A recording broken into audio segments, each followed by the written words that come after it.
بسم الله إن الحمد لله نحمده ونستعينه ونستغفره ونعوذ بالله من شرور أنفسنا ومن سيئات أعمالنا من يهد الله فلا مضل له ومن يضلل فلا هادي له وأشهد أن لا إله إلا الله وحده لا شريك له وأشهد أن محمدا عبده ورسوله صلى الله عليه وسلم بلغ رسالة وأدى الأمانة ونصح الأمة وجاهد في الله حق جهاده حتى أتاه اليقين. Barcha alamlarni yo'qdan bor qilib, tarbiyalab, rizqlantirib turuvchi, o'zimizning ilohimizga, o'zimizning Robbimizga, o'zimizning g'ibodat qiladigan zotimizga barcha donmoqdalar. Biz uni maqtaymiz, zo'rlaymiz, buyuklaymiz. Barcha g'ibatlarimizni ong'ana qilamiz. Ham o'zimizning kimchiliklarimizdan, o'zimizning xatolarimizdan Alloh taoladan g'afur so'raymiz. Alloh taolo bizning barcha gunohlarimizni, barcha kimchiliklarimizni g'afur qilsin deb. Ham o'zimizning noshar nafslarimizdan, noshar ishlarimizdan Allohga sig'inamiz. Ham bilik shuni, agar Alloh taolo birasin haq yo'lga, to'g'ri yo'lga o'zining nurina ko'ndirsa, kishining yuragini ochsa, shu xayrlikka bilik uni bir kim adashtira olmas. Ham agar Alloh taolo birasin adashtirsa, agar Alloh taolo birasidan mahrum etsa, o'zining haq yo'lini, to'g'ri yo'lini, anga ul ne'matni bir kim bera olmas. Ham shahad beren menshininkda g'ibat qilarday loyiqli zot yo'q, mar Alloh o'zigina. Ham shahad beren menshininkda Muhammad ul Alloh taolaning payg'ambari, Allohning elchisi, Allohning quli. Ham so'raymiz Alloh taoladan, Allohning salovati ham salami bo'lsin suyukli payg'ambarimizga. Ham shulay Allohning salovati ham salami bo'lsin payg'ambarimizning oilasiga, sahobalarına, ham qiyomat nahli ko'rkam ravishda payg'ambarimizning sunnatiga erishishlarga. Ham bilganimizcha bizning dinimiz, Allohning dini, islom dini, ul ixloslik dini. Allah taala ayta: "Ala lillahi dinul xolis." Allah qarşında ixlosli din tug'ilmi? Ixloslilik aning ma'nosi bütün ishlarimiz onun ishingda ishlanirga tegish. Bütün g'ibatlarimizni yurak bilan ishlangan g'ibatlar bo'lsinmi? Til bilan ishlangan g'ibatlar bo'lsinmi? A'zolar bilan ishlanilgan g'ibatlar bo'lsinmi? Barchasi Alloh uchun bo'larga tegish. Mana bu amallarimiz, bu dinimiz to'lisi bilan biz ani ishlaymiz.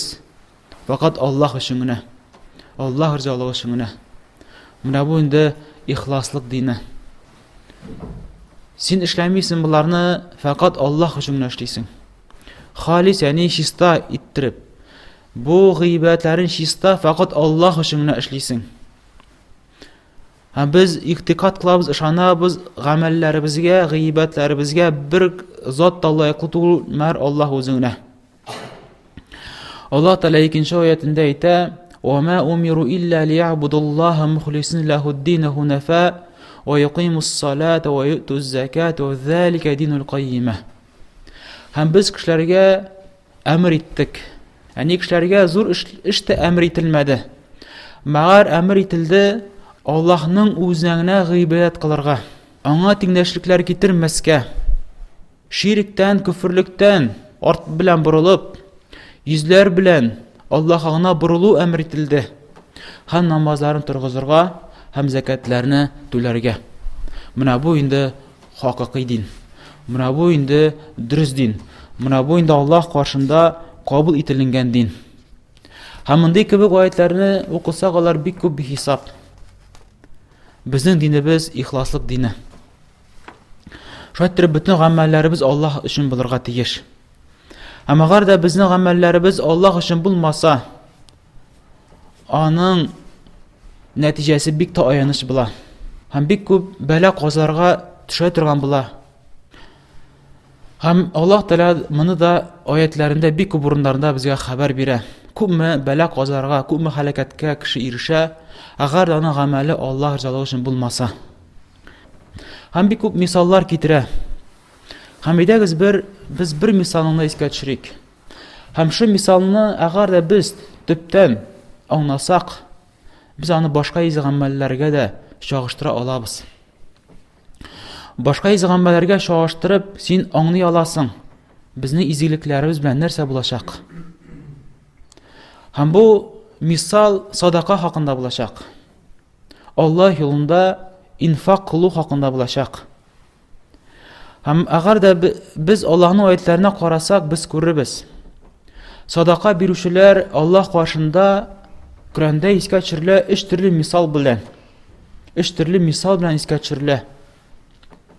Беренчесе ул кем Аллаһ ризалыгы өчен бирә. Аллаһның ризалыгын өмет итеп, Аллаһның йөзен өмет итеп, җәннәтне өмет итеп бирүчеләр. Икенчесе, ул Аллаһ өчен бирә, ләкин аннан соң аны юкка чыгара. Әҗер савапны юкка чыгара, әрәм итә. Һәм өченчесе риялап бирүчеләр. Алдан ихласлы рәвештә бирми, рия хәлендә бирә. Менә шу 3 төрле халәт. Һәм менә бу 3 төрле халәттә Бакара сүрәсендә китерелә. Ул башланыла 261 аяттан алып 269 аятка хәтле. Менә шу аятларны карап китик әле, кардәшләрем. Һәм үзебезгә гыйбрәтләр алыйк әле. Аллаһ Тәгалә әйтә: "Мәсәлу ллазина юнфикуна амвалахум фи сабилиллаһи камәсәли حبة أنبتت 7 سنابل في كل سنبلة 100 حبة." Шул кешеләр кайсылары Аллаһ юлында, Аллаһ ризалыгы өчен мал мөлкәтләрен инфак кылалар. Аларның мисаллары ул бер бөртек шикелле. Менә кеше Аллаһ өчен, Аллаһ ризалыгы өчен садака бирә. Һәм аның бу садакасы бер бөртек шикелле. Ул бөртек күркәм хәерле җирдә утыртылган. Һәм шу бер бөртектән 7 башак үсеп чыга. Һәм һәр башакта 100 бөртек үсеп чыга. Менә күз алдына китерик. Кеше кырда бөртекләр чәчә, бодай чәчә, арпа чәчә. Һәм бөртекне утыртып куя. Шушы бөртектән 7 башак чыга. Һәм һәр башакта тагы 100 бөртек чыга. Күз алдына китерик, бер бөртекне Аллаһ Тәгалә арттыра, 700 бөртеккә хәтле арттыра. Аллаһ юдаифу лиман яша. Менә шайтыр Аллаһ Тәгалә кемгә тели арттыра. Аллаһ васиун алим. Шунныкта Аллаһ Тәгалә киң зат иясе, белүче. Аллаһ Тәгалә васия, Аллаһ Тәгалә киң зат. Аллаһ Тәгалә киң зат, иркен зат белемдә. Үзенең мал мөлкәтендә, үзенең әҗир савабында, үзенең рәхмәтендә, үзенең хикмәтендә һәм барча исем сыйфатларында. Аллаһ киң зат. Bütün исем сыйфатларында Аллаһ Тәгалә тулы зат, киң зат. Бер кимчелексез булган зат. Һәм Аллаһ Тәгалә шайтыр кемгә тели арттыра үзенең әҗир савапларын, үзенең ниъмәтен кемгә тели. Чөнки Аллаһ Тәгалә әл-Васия, Аллаһ Тәгалә киң рәхмәт иясе, киң хикмәт иясе, киң гыйлем иясе, кемгә тели шул әле бирә. Һәм Аллаһ Тәгалә күпме кешегә күпме әйбер биргән саен, Аллаһ Тәгалә ул бер нәрсәдә Аллаһ Тәгаләдән кимеми. Һәм Аллаһ Тәгалә белүче, Аллаһ Тәгалә белә, кемнең ният белән бирә бу садаканы.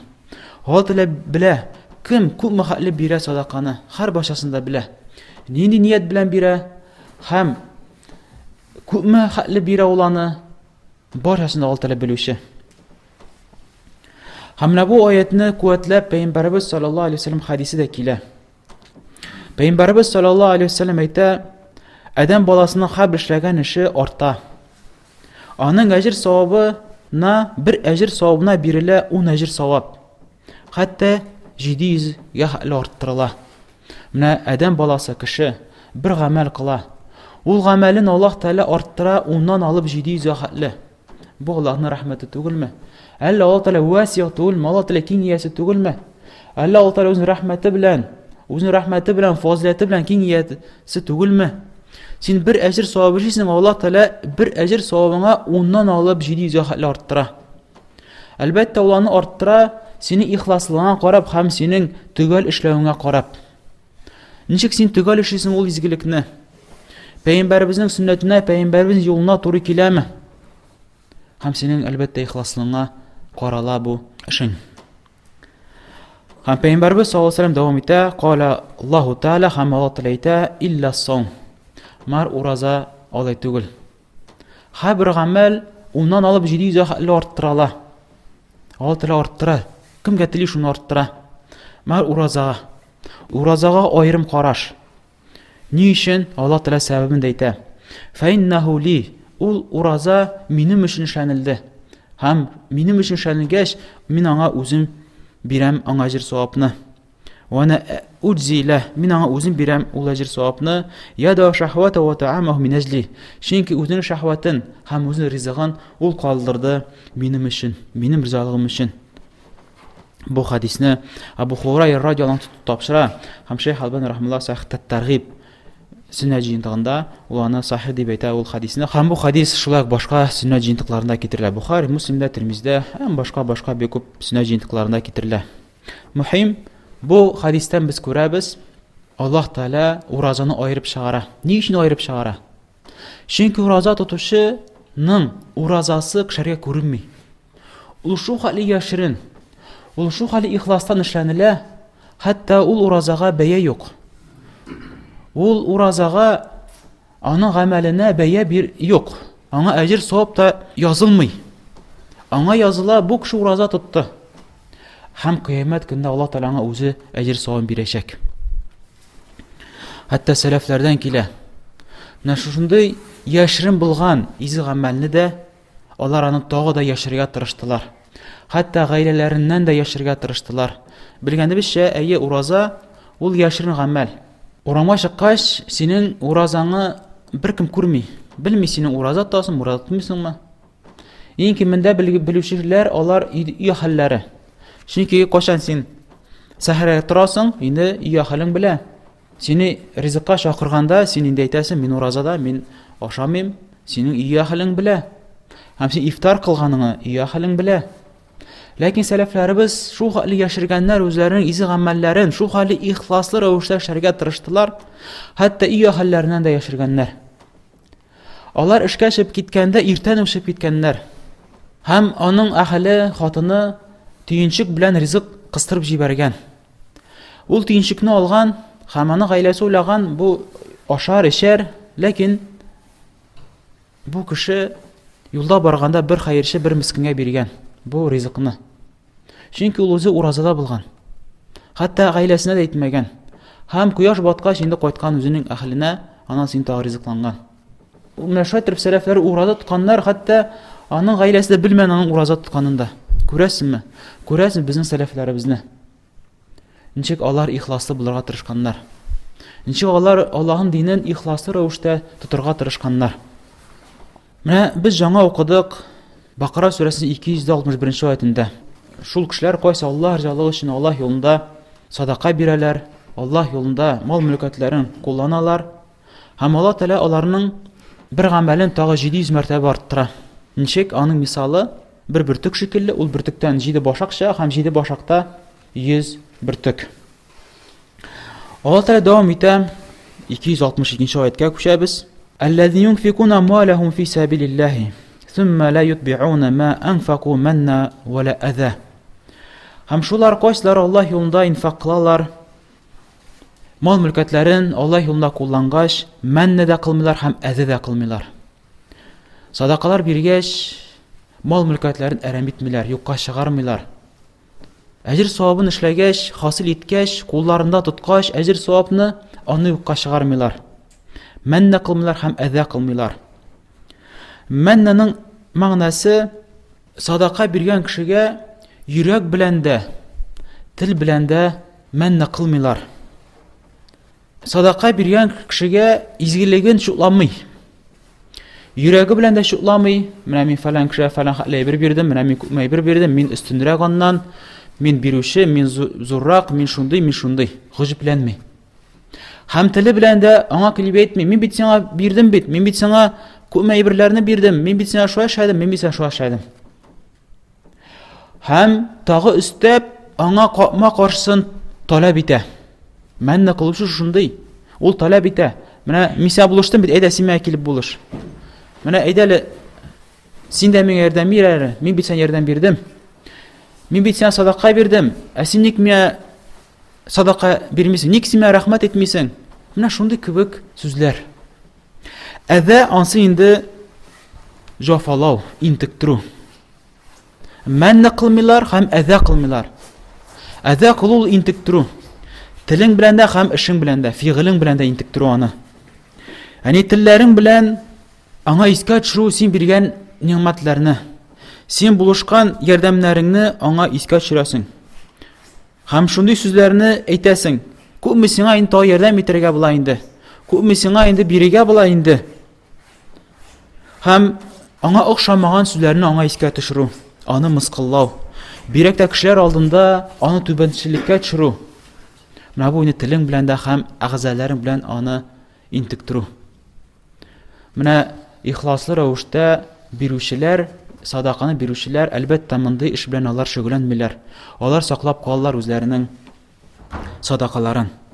Менә кемдә кем шундый хәлдә булса, Аллаһ Тәгалә сифатлый: "Лахум аҗрухум инда раббихим". Үзләренең Раббыларында аларга әҗр-савап әзерләнеп куелды. Менә мондыйларга әҗр-савап биреләчәк. "Вала хауфун алейхим вала хум яхзанун". Аларга курку юк. Һәм алар кайгырмаслар да. Курыкмагыз, сезнең әҗр-саваплар юкка чыкмаячак. Сезнең биргән садакаларыгыз ул җыелып бара Аллаһ каршында. Курыкмагыз. Шайтан куркыта, менә син бирдең садаканы, кая ул синең, менә кая син, күрдеңме, кая синең нәтиҗәсе? Кая нәтиҗәсе? Кая ул? Менә син бирдең дә юкка чыкты. Синдә мал-мөлкәт кимеде. Аллаһ Тәгалә әйтә, аларга курку булмаячак. Курыкмагыз. Аллаһ каршына җыелып бара ул. Һәм кайгырмагыз да үткәннәрегез өчен. Һәм алар кайгырмаслар да үткән хәлләре өчен. Аннары Аллаһ Тәгалә дәвам итә. "Каулун ма'руфун ва магфирату хайрун мин садақатин ятбауха аза". Яфалау белән, интектерү белән бирелгән садакадан матур сүз, күркәм сүз һәм гафу итүлек яхшырак. Бу айтан аңлашыла, әгәр дә кеше садака бирә икән, һәм кешене интектерми икән, мәнне кылмый икән, әлбәттә ул яхшырак матур сүзгә караганда һәм гафу итүгә караганда.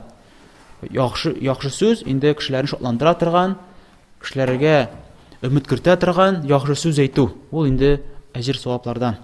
Һәм кешене гафу итү, хәтта кеше сиңа карта зулымлык тигезсә дә, зулымлык эшләсә дә, аны гафу итәсең Аллаһ ризалыгы өчен. Монысы да зур изгелек. Һәм алардан да зуррак изгелек ул садака бирү. Ләкин бер шарт белән, әгәр дә интектерү белән булмаса. Аллаһ ганиюн халим. Шунлыктан Аллаһ Тәгалә бай иясе һәм халим, Аллаһ Тәгалә йомшак иясе. Карагыз, Аллаһ Тәгалә әйтә, Аллаһ ганиюн, Аллаһ Тәгалә бай. Бу нәрсәне сиңа күрсәтә. Бу күрсәтә, бил Аллаһ Тәгалә мохтаҗ түгел синең садакаңа. Шуны бил. Син мәнне кылыр алдыннан үзең белән гыҗипләнү алдыннан, үзеңне башкалардан өстен куюр алдыннан бил син, Аллаһ Тәгалә мохтаҗ түгел синең бу садакаларыңа. Син садака бирәсең, ул фақат файдасы синең өчен. Аллаһка бер файдасы да юк. Иң беренче ул файда синең үзеңгә әйләнеп кайта. Һәм садака бирүче кеше ул белә, Аллаһ Тәгалә бер кемгә мохтаҗ түгел. Бәлкем барчаларыбыз без мохтаҗбыз.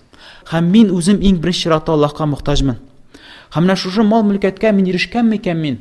Бу Аллаһның миңа биргән изгелегеннән, фазиләтеннән, рәхмәтеннән. Бу байлыкка ирешү миннән түгел. Шулай булгач, мин моны аңлагач, ничек соң мин кеше алдында үземне өстен күрә алам? Ничек соң мин аны саңаны интектерә алам, җафалый алам? Чөнки бу ниъмәтне бирүче Аллаһ Тәгалә бит миңа.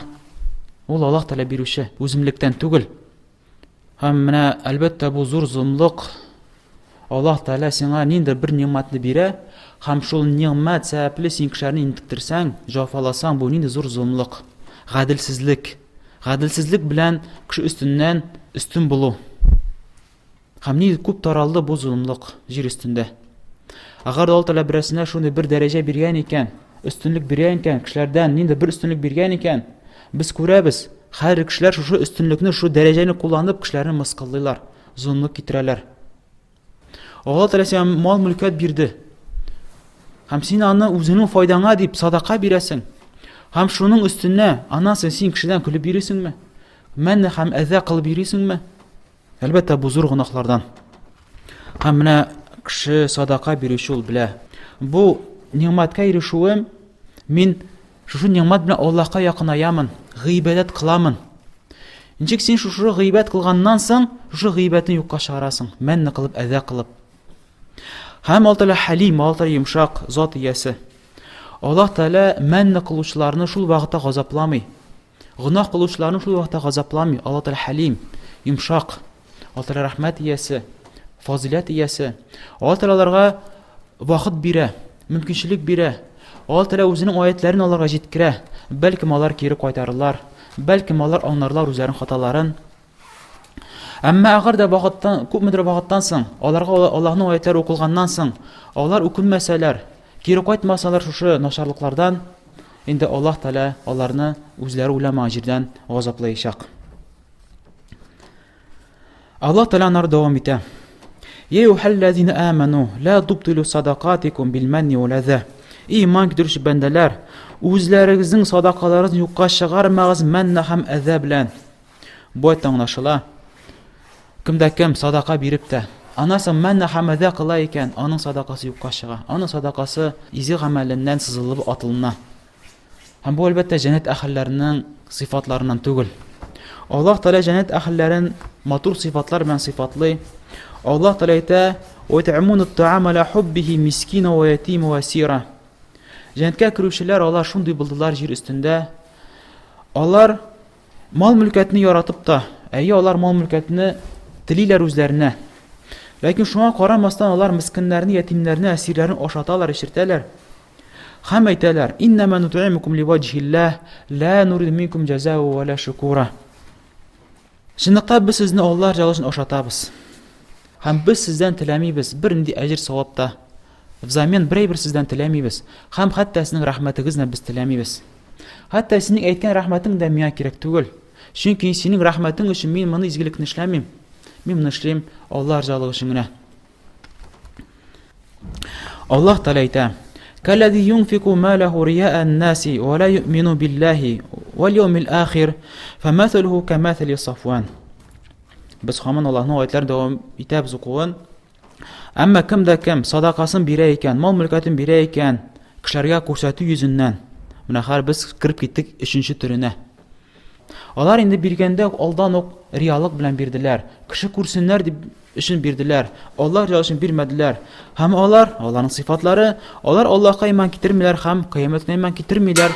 Алар иман китермиләр кыямәт көндә. Менә безгә бу әҗр саваплар әйләнеп кайтачак, безгә әҗр савап булачак. Аңа ышанмыйлар. Һәм аның мисалы ул шома таш шикелле. Менә монда Аллаһ Тәала сыйфатлый башлады. Менә мондый кебек кешеләрнең йөрәкләре алар шома таш шикелле каты бәгырьлеләр. Аллаһның аятлары үтеп кирми. Менә монда гыйбрәтле мисаллар аларга үтеп кирми, алар аны аңлый алмыйлар. Алейхи турабун фасабаху вабилун фатаракаху салда. Шушы шома таш өстендә анда бар тузан, анда бар әзнә җир калдыклары. Аннан соң каты яңгыр ява һәм шома таш шомарып кала, ялтырап кала. Шулай итеп менә бу аятта без күрәбез. Кемдә кем рия белән бирә мал-мөлкәтен, садакасын, аның мисалы, аның йөрәге шундый каты таш шикелле. Аңа Аллаһның аятлары аның йөрәгенә үтеп кирми. Биргән садакасы шушы шома таш өстендәге тузан шикелле генә. Һәм надан кешеләр бу тузанны күреп уйлыйлар: "О, монда зур җир бар, монда зур гамәлләр бар." Кайбер кешеләр моны күреп шатланалар һәм гаҗәпләнәләр: "Кара нинди күп монда җир." Һәм алар уйлыйлар: "Шушы җирдә нәрсәдер үсәр" дип уйлыйлар. Шушы таш, шома таш өстендә җирне күреп, алар уйларлар: "Монда җимеше булыр" дип, "Монда файда булыр, монда әҗр савап артыр" дип уйлыйлар. Шулай дип уйлыйлар. Ләкин яңгыр ява, булган тузанны да юып төшерә. Һәм нәрсә үссен анда? Шома таш өстендә нинди бөртек үссен? Нинди ул бөртектән 7 башак чыгалсын? Һәм ул башактан ничек ул тагы 100 бөртек үсеп чыгалсын? Чөнки ул шома таш, аны бернәрсә үсми. Хәтта яңгыр да үтеп кирми. Яңгыр үтеп кирә алмый анда. Менә бу Аллаһ Тәаланың безгә күрсәткән мисаллары. Менә бу рияның инде афаты. Аллаһ Тәала әйтә: "Ла ягдируна аля шайин мимма касабу." Рия хәлендә садака бирүчеләр, алар бер-бергә дә ирешмиләр. Чөнки алар шушы үзләренең биргән садакаларын, изгелекләрен эшләделәр мәхлук өчен. барлыкка китерү өчен түгел, җирләрен, күкләрнең хуҗасы өчен түгел, бай иясе өчен түгел, бәлкем үзе шикелле мискин мәхлуклар өчен эшләнелгән. Ул мәхлукатлар бу кешегә бернинди дә файда бирә алмыйлар. Аның мал-мөлкәтенә бәрәкәт тә бирә алмыйлар. Аны бу дөнья афәтләреннән дә коткара ала алмыйлар. Һәм аңа җирләрдән, күкләрдән ризык та чыгара ала алмыйлар. Аны җәннәткә дә кертә ала алмыйлар. Аңа әҗер савап та бирә ала алмыйлар. Аны җәһәннәм газабыннан коткара ала алмыйлар. Аллаһтан килгән газабында тоткарылып кала ала алмыйлар. Менә шулар өчен эшләнелгән бу гамәл. Менә бу инде акыллы эшләрдән соң инде бу. Бу инде акыллы эшләрдән соң инде бу. Бу инде бик зур акылсызлыктан. Кеше шундый зур гамәлне кыла, шундый зур садаканы кыла, ләкин файдасызга. Нәрсә өчен эшлисең? Рәхмәт сүзе өченме? Ул рәхмәт, әйе, сиңа рәхмәт әйтерләр. Аларның авызларынан чыкты рәхмәт дигән сүз.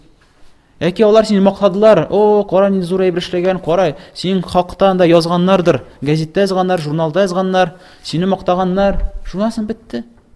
Ул мактау сүзен син алдың. Бетте. Син кулландың инде ул биргән садаканың әҗер савабын син кулландың, татыдың.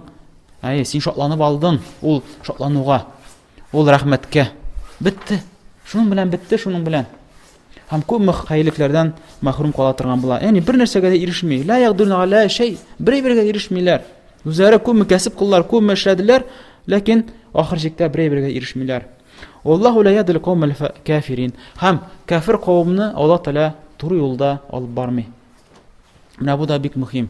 Кемдә кем бозу икән, кемдә кем иман китермәй икән, инкар кыла икән Аллаһның аятларын, Аллаһ Тәаланың хак юлга туры юлга күндерми. Алар һәр вакытта менә шундый бузык юлда, алар рия юлында, һәм алар хәтта аңламыйлар да үзләренең нинди хәлдә булуларын.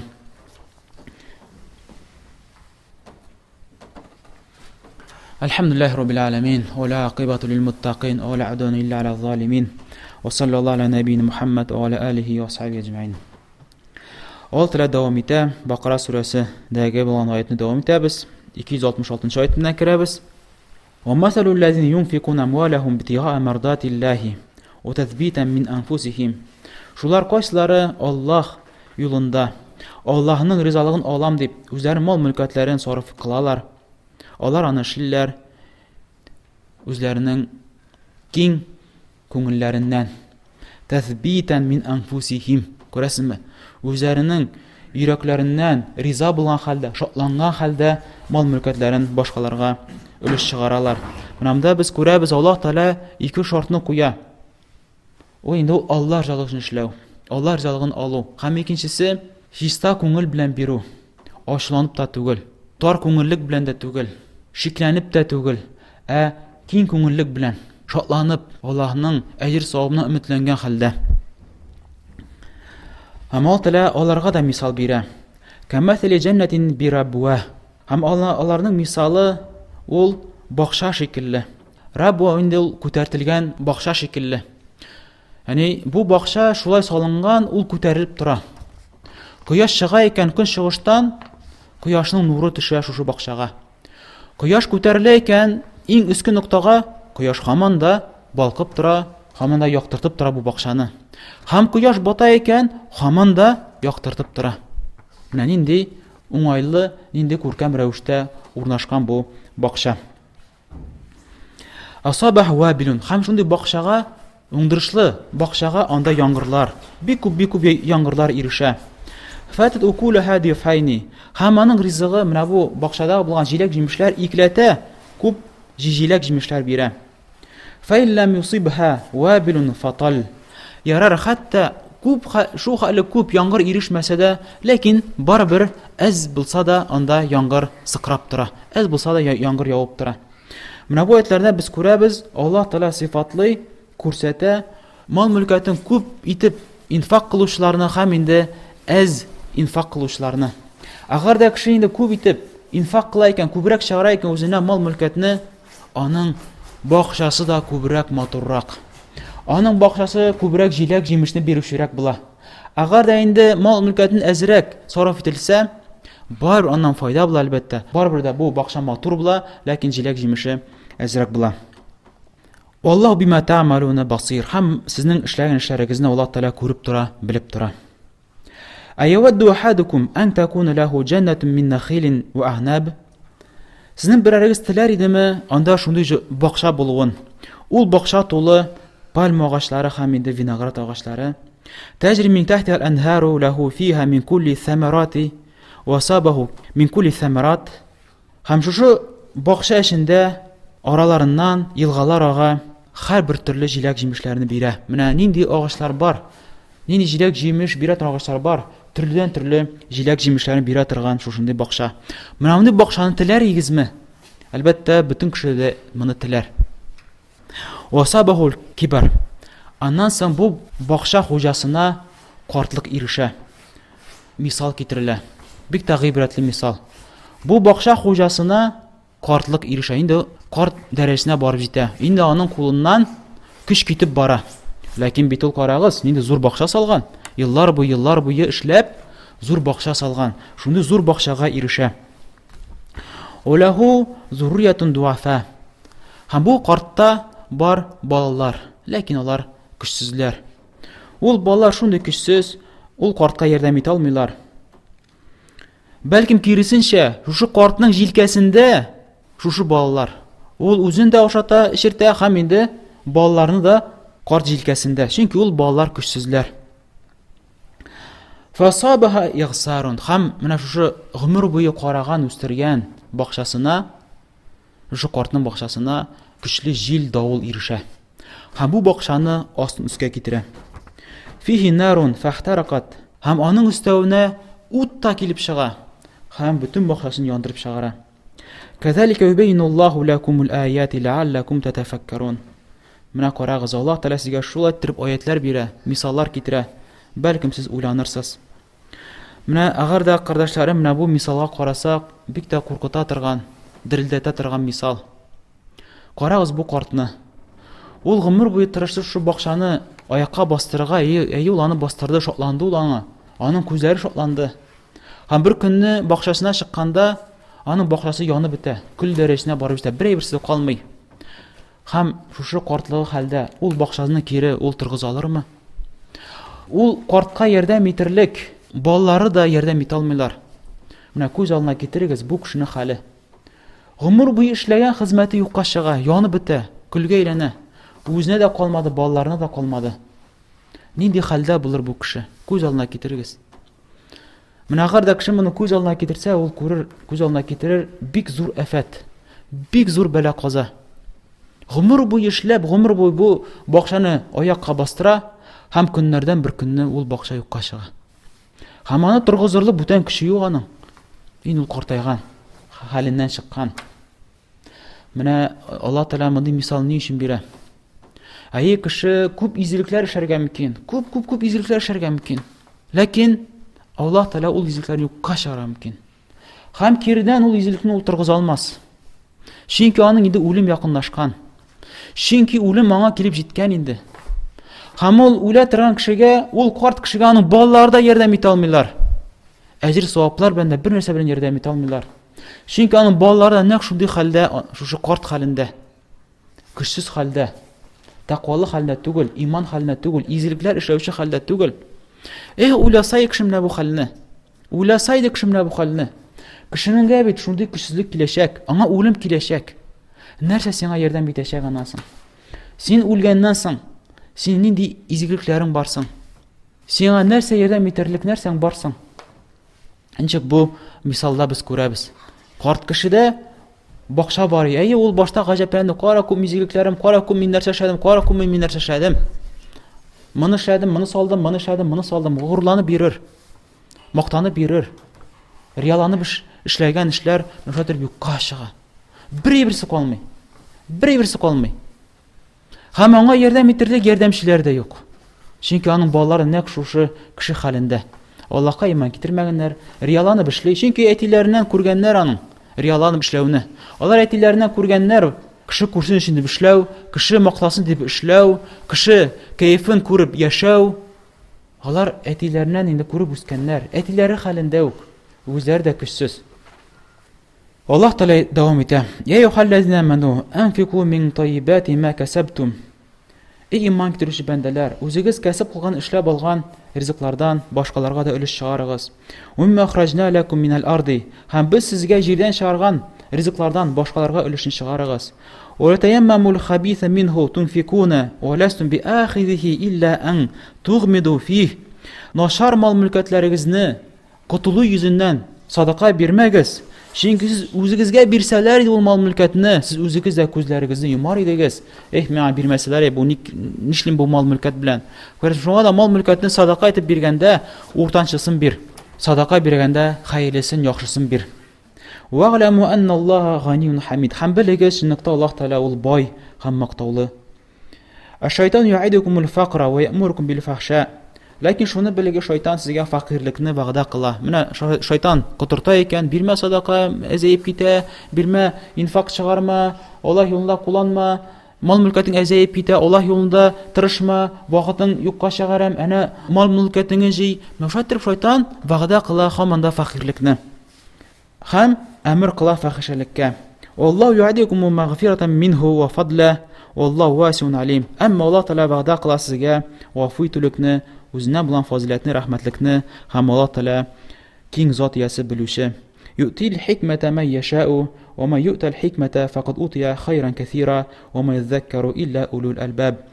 Һәм Аллаһ Тәала хикмәтне кемгә тели шуңа бирә, кемгә инде хикмәт бирелсә, инде ул зур хәерлеккә иреште, һәм моны белмәсләр илләмәр акыл зат иясе генә белер. Моны инде акыллы затлар гына белерләр.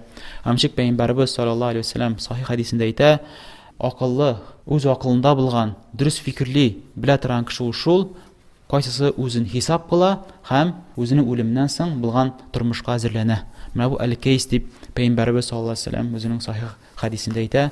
Безгә дә инде бу хадистән гыйбрәт алу кирәк, үзебезгә файда алу кирәк. Һәм Аллаһ Тәаләдән сорыйбыз, Аллаһ Тәалә безнең кимчелекләребезне гафу кылсын, Аллаһ Тәалә безне ихласлы бәндәләрдән кылсын. Һәм Аллаһ Тәаләдән сорыйбыз, Аллаһ Тәалә безне риялардан сакласын, мәннә вал әзәдән Аллаһ Тәалә безне ирак итсен. Һәм Аллаһ Тәаләдән сорыйбыз хәерле гыйлемне, кабул кылына торган гамәлне, халал ризыкны, кабул кылына торган дугаларны. Чынлыкта Аллаһ Тәалә инде ишетүче һәм дугаларыбызга җавап бирүче, һәм безнең дугаларыбызга мохтаҗ булып ятучы мөмин мөселман кардәшләребезнең кимчелекләрен гафу кылсын, аларның кабер тормышларын киң кылсын һәм кабер газапларын сакласын. Аллаһ Тәалә аларның гөнаһларын гафу кылсын һәм инде җәннәттә бергә очрашырга Аллаһ Тәалә насыйп әйләсен. Раббана атина фид дунья хасана ва фил ахирати хасана ва кина азабан нар. Гуфраника раббана ва илайкал масир. Ва акимус салам.